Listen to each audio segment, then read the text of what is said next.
Hello, it's Matt here. Thanks for listening to The Current, wherever you're getting this podcast. Before we get to today's show, wonder if I might ask a favor of you. If you could hit the follow button on whatever app you're using.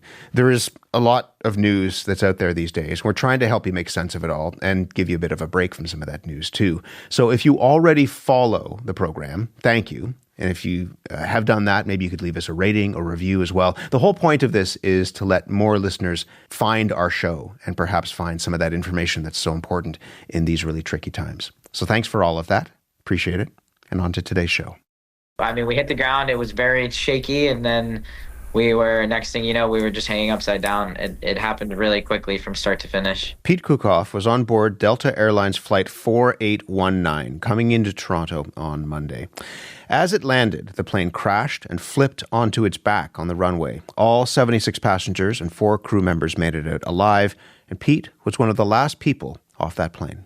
Me and the woman next to me, we unbuckled pretty quickly, almost the second we stopped. We kind of realized what happened, realized we weren't seriously injured, unbuckled, and kind of both suspended ourselves, lowered ourselves to the floor, which was the ceiling. I was one of the last people to actually get off the plane, just where I was sitting. Thankfully, the flight crew did an amazing job, and as well as everyone on board. At the end of the day, everybody's going to be fine, which is pretty insane to say after a plane crashing and flipping over on fire. Pretty insane to say. Delta says 21 people were taken to the hospital as of this morning. 19 have been released. It is not known yet what caused this crash. The Transportation Safety Board is investigating. And while crashes like this might make people feel uneasy, experts say that flying is actually safer than ever before because of advances in airplane engineering, safety training, and protocols. Scott Hamilton is an aviation consultant. He's in Chicago. Scott, good morning. Good morning. What are you thinking as you hear that description from Pete Kukoff? Another passenger said they were hanging upside down like bats in the plane. Obviously, a very frightening experience for everyone. I've never been in that situation, but it's not one I'd want to go through. You're the expert, not me, but to me, it seems astonishing that this happens and everybody survives and that most of these people who are hospitalized have now been released. What does that tell you? It really speaks to not only the safety that's been built into the airplanes, but in this particular case, a lot of luck. If you watched this one video that came out yesterday that was taken from a cockpit of a plane waiting to take off on the same runway, you saw that when the wings separated from the airplane, a fireball took place. Well, the plane continued to kind of roll out of the fireball, and that's really what saved the lives of all these people, along with the safety that's been built into the airplane. Is that engineering or is that luck? No, it's experience and lessons learned from decades of accidents. It's already been pointed out in many media that the seats in these airplanes now have to withstand what's called 16G, or stress is 16 times the size of gravity. And all of these seats, as far as we know, remained attached to their floor mountings, even inverted, as opposed to seats detaching from the floor mountings and becoming missiles with passengers strapped into them. Because you could imagine there would be some force as the plane is flipped over at speed that if those seats weren't fastened in the way that you're talking about, they could become loose. No, exactly, and those are lessons learned from previous accidents. What else has gone on when it comes to engineering that's made planes safer?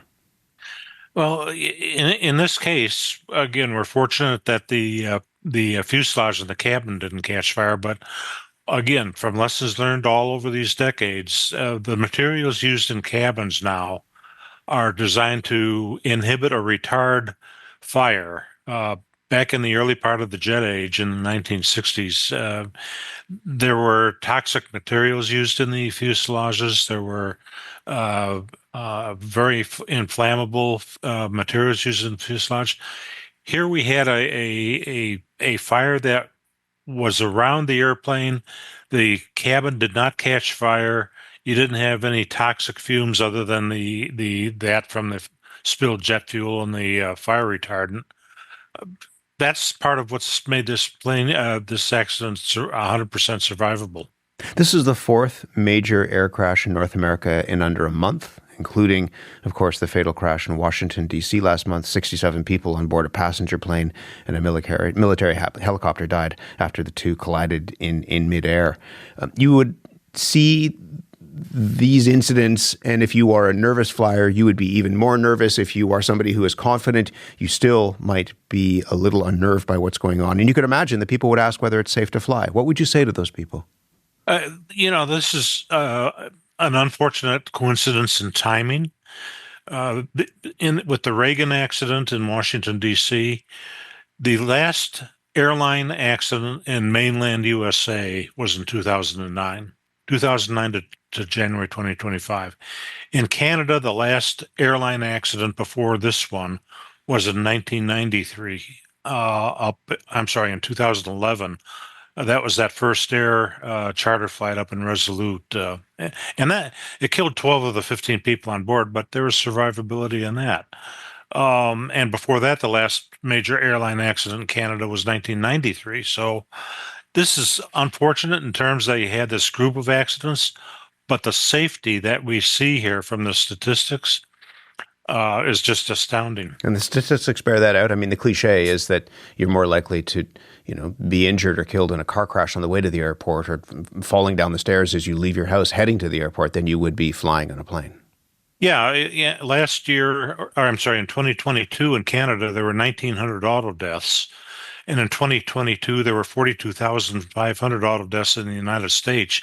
That's the size of West Vancouver today.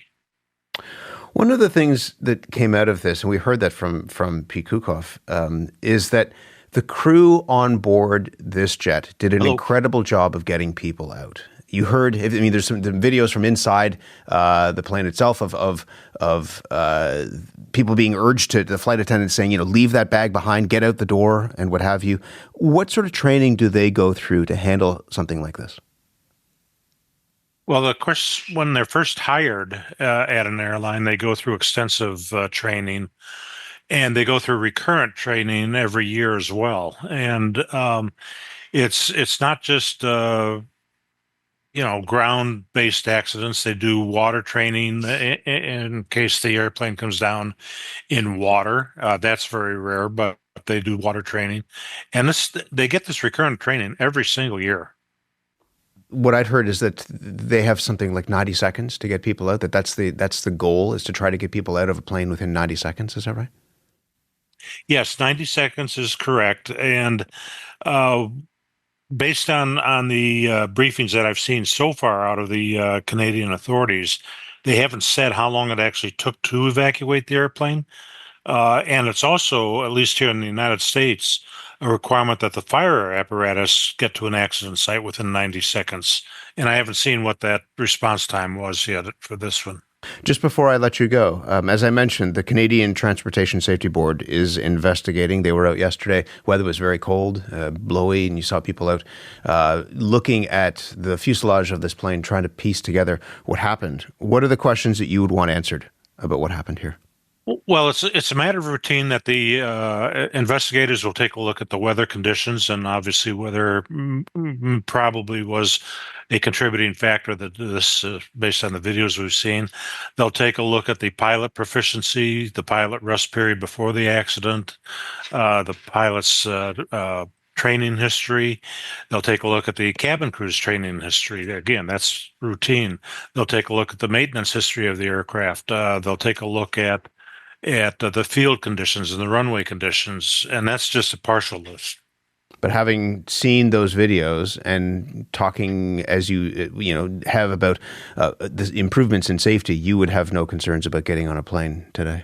I would do that today, sure. Scott, thank you very much. You're welcome. Scott Hamilton is an aviation consultant with the Liam Company. He was in Chicago.